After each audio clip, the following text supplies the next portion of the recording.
69 million people are making YouTube videos right now, but less than 5% of channels will ever get monetized.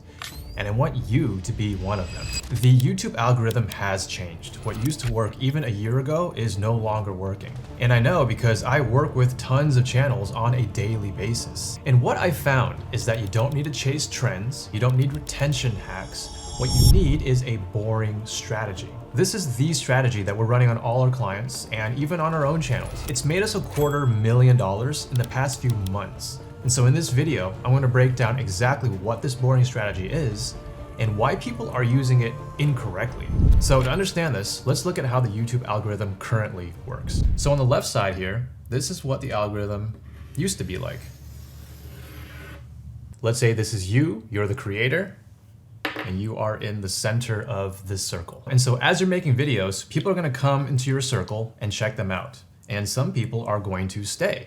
So these are your subscribers. They are staying within your inner circle. So when they subscribe to you, the algorithm will show them your videos, right? They get priority. So for example, looking at my feed, I'm subscribed to Ali Abdaal, Justin Sung, and Peter McKinnon. Now, I've been subscribed to them for a while, but I haven't seen a single one of their videos in my feed for months.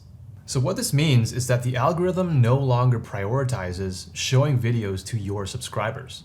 So this circle model is no longer the case. So the new algorithm looks more like this. And if this is you as a creator, then you would be here. So what does this mean? Let me give you an example. Right now, at the time of this recording, the new Diablo 4 expansion just dropped, like on PS5, on PC, whatever. And being a huge Diablo fan myself, I got curious. So I looked it up, watched one video, and all of a sudden, Diablo 4 reviews were just popping up all over my feed. And I'm not even subscribed to any of these channels. Now, you might be seeing a lot of new viewers coming into the top of your funnel all the time, but things are moving through fast, right? So they could be here today and gone tomorrow, right? These people here are leaving out the other side of the funnel. That's the new algorithm. So why does this difference matter? And why does it pay to be boring on YouTube? So being boring on YouTube means that you're making the same video, solving the same problem for the same person over and over again. So look, in this circle model, if you keep making the same video over and over, your subscribers might actually get bored because some of them have seen most of your videos. But that's not necessarily the case in this new algorithm, right? Because people pouring into your funnel today have probably never seen you before. They didn't catch your last video, so they don't know your evolution over time either. They came in today because they have one specific problem and YouTube guessed that you might have the answer to it. So to them, your boring, repeated message is the first time that they're hearing it. And every day, a new wave of first-timers are showing up in your funnel. So your job on YouTube has changed a bit, right? It's no longer, how do I keep these people entertained? It's now become, how do I be unmistakably the same thing every single time so that the funnel sends me the right people every time. So by being boring, the algorithm will know how to categorize your videos and send them to the right people every time. Now, let me be very clear about something. Being boring does not mean that you're trying to make videos to put people to sleep, right? You still want people to engage. But more importantly, being boring does not mean that you're making the exact same video over and over again either. What it actually means is that you're talking about the same problem over and over again. And if you look closely, when you're talking about the same problem over and over again, you actually have to make a slightly different video every single time. I can't tell you how many times I've made the same video talking about how to grow on YouTube or how to make money on YouTube. It's the same problems every time. But since the algorithm keeps changing, the meta keeps changing, the creator economy keeps changing, the problem stays the same, but the world around the problem is always changing. So it's actually my responsibility to keep up with the changes and report back to you what is currently working in the meta. I'm still talking about the same problems, but now I have to step up as a leader in this industry because I have to keep you all up to date on what's working. So let's look at some examples of channels who are doing this very well. So this is Graham Stephan. He's been making YouTube videos for a very long time now. He's made millions of dollars on YouTube. And if you look at his channel, especially recently, you can see that he's using the boring strategy. He keeps talking about the housing market crashes and what to do. He keeps talking about how the government is impacting the stock market. I mean, scroll back and you'll see that he repeats the same problems every month, every quarter. I mean, you can even see he's using the same exact thumbnails, like just minor tweaks in the title, minor tweaks in the thumbnails.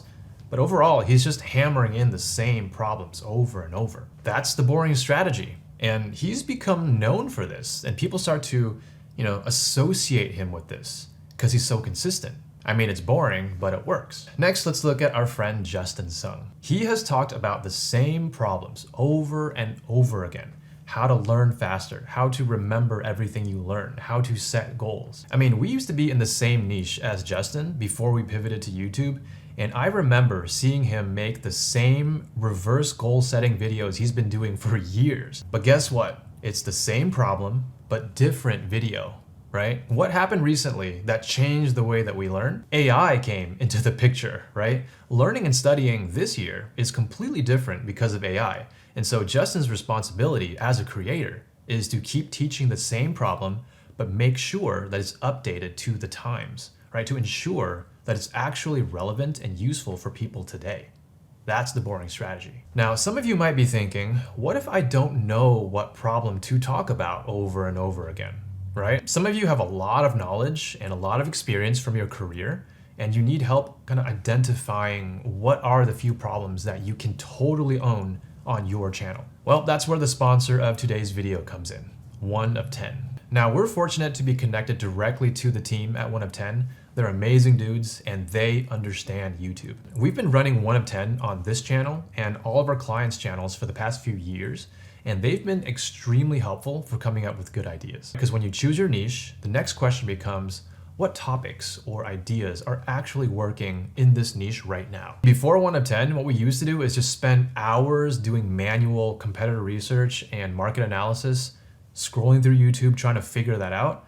But now we just let 1 of 10 do it for us. So one of my favorite features is the tracker, where you can basically track what videos are doing well for your competitors. So you can make a folder and just add the top competitor channels that you want to track, or you can just let 1 of 10 make the recommendations for you, and they'll show you what's working right now. I mean, you can see everything, right? Titles, thumbnails, views multiplier, and you can set filters for everything too. So in this case, we saw people using Claude in every industry, right? From building businesses to video editing to graphic design. We even saw people using Claude for vending machines and growing tomatoes. So that tells me that Claude is a hot topic right now. But not only that, right? Here's a pro tip. If you do a bit more investigating, you can see what are the boring problems that all these channels are using Claude to help them solve. That's how you can start finding your lane. I know I'm just talking about one feature here, but 1 of 10 has been rolling out a lot of new stuff recently, like their title generators, their thumbnail generator, which has been really popular because people can sketch out what you'd want your thumbnail to look like. And you can even reference the biggest channels in your space for inspiration and such. So for example, if I wanted an Alex Hormozy style thumbnail, that's me right there filling in for Hormozy. Arms are looking pretty big. And you can even see the winners of A/B test on other people's channels so that you can learn from their data. So if you want to sign up to 1 of 10, you can use our special link in the description below. You can get a 30-day trial for just $1. And I know you'll be able to find at least one good video idea in that time frame. All right, so next I want to talk about what happens long-term when you adopt the boring strategy. Not only does it grow your channel, but it also does something amazing for your business. And so for me, just being a practitioner of YouTube strategy every day for years, we started to see patterns. Patterns in where people get stuck, patterns in why their first video goes viral, patterns on what actually grows their channel. Patterns, they turn into something incredibly valuable for you and your business. They turn into frameworks. Your frameworks become your content IP, right? Your intellectual property. That's one of the few things that people cannot copy from you. Your frameworks become the byproduct of doing the same work long enough that you start to see things that nobody else can see. Like you might have picked up some of the frameworks that keep resurfacing on our channel. I mean, we draw them out all the time, right? We have frameworks on picking a niche, finding the right video ideas, scripting, editing, thumbnails, everything. By the way, if you want all of our frameworks, you can just grab it for free in the description below. But these frameworks are the results of working with clients and solving the same problems over and over again. So if you keep switching topics on your channel because you're getting bored of talking about the same thing, then you're not going to get enough reps in any one problem to actually recognize these patterns. And let me be clear, it's not just frameworks, because pattern recognition turns into many useful things for your business. If you want to publish research, if you want to become an industry leader, all of it stems from repeating a boring strategy and recognizing patterns. So you can probably see by now that the boring strategy is not complicated.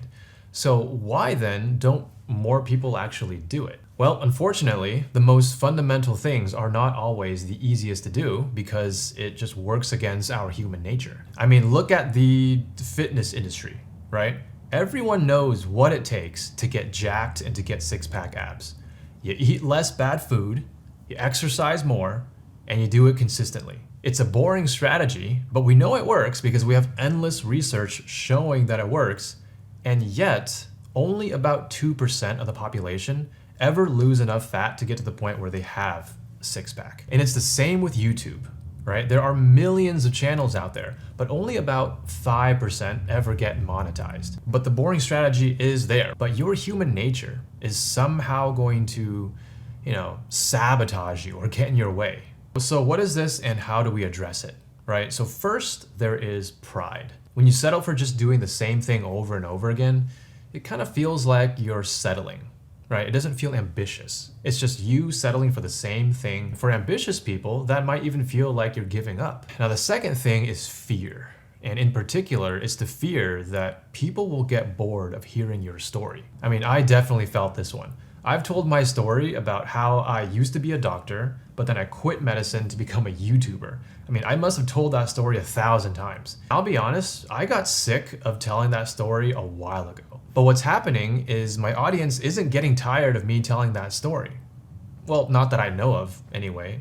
I mean, if you're sick of me telling that story, then please leave a comment below letting me know so that you can reignite my feelings of shame and guilt. But really, I've told that story so many times and I've never seen anyone commenting or telling me that they're bored of hearing my story. In fact, there have been plenty of people who told me that it's always been a good reminder when they hear that story again. And it, inspires them to get back on track. And I can vouch for my other fellow creators, right? Like I will never get tired of Alex Hormozy talking about gym launch or Colin and Samir talking about lacrosse, right? It's just who they are. Now, the third thing holding us back is what's called the curse of knowledge. This is something I first learned about in the book Made to Stick by Chip and Dan. Once you've understood something so deeply, it's almost impossible to remember what it was like to not know it. Like for me, when I learned about YouTube strategy, it became second nature to me, and I sometimes forget that I still need to keep it very simple for the people just getting started. So the other day, I was having a conversation about YouTube outliers, and by the end, my friend asked me, well, what's an outlier? And I was like, why didn't you tell me that you didn't know what an outlier was before I spent 15 minutes talking about it? And by the way, if you don't know what an outlier is, then please go sign up for one of 10, link in description. It's for your own good. But for me, I've been living, sleeping, breathing YouTube for years.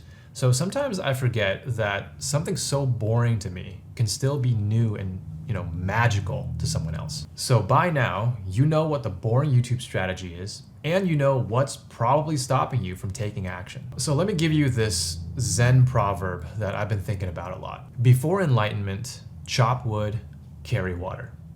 After enlightenment, what it means is that the work doesn't change, it's your relationship with the work that changes. Before I figured out this strategy, being boring on YouTube felt like a prison.